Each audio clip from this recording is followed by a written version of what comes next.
If we turn to 1 Chronicles 21,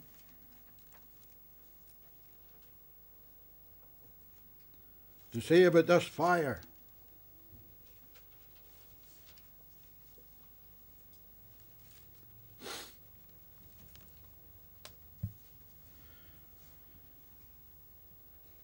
In 1 Chronicles 21 verse 1 says that Satan stood up against Israel and provoked David to number Israel.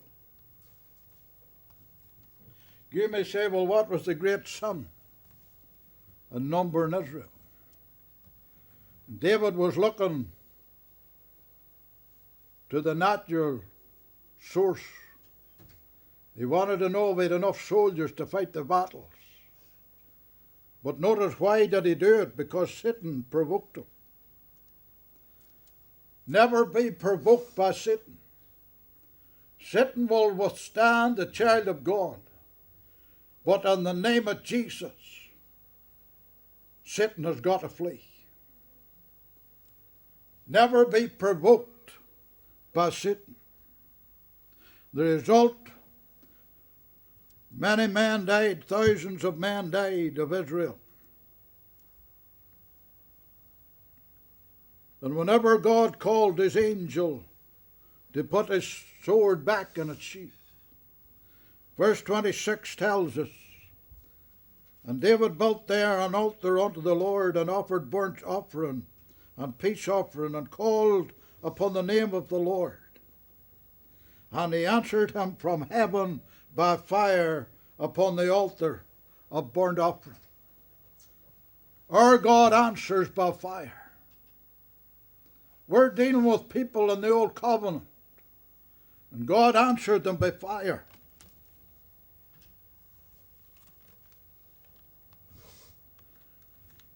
Do we believe God to answer us by fire today? 2 Chronicles chapter 7. When does fire come?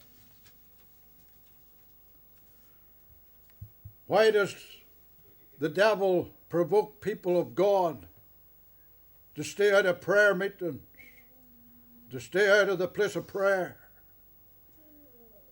Because the devil fears the fire of God. And 2 Chronicles 7:1 says, now when Solomon had made an end of praying, in other words, whenever he had finished praying, the great prayer of dedication of the new temple, fire came down from heaven and consumed the burnt offering and the sacrifice, and the glory of the Lord filled the house. How much time are we spending in prayer?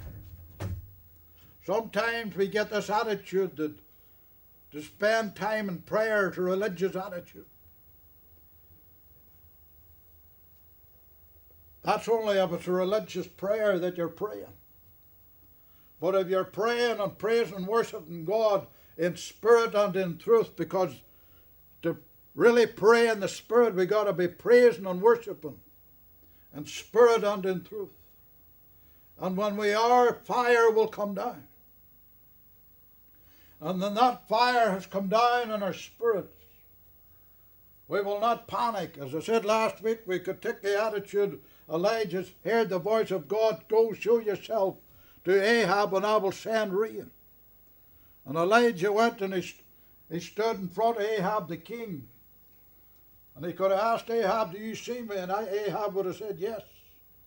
And then he could have said, Lord, where's the fire? Where's the rain? You see, we got to know the whole plan of God. We got to have patience on the plan of God.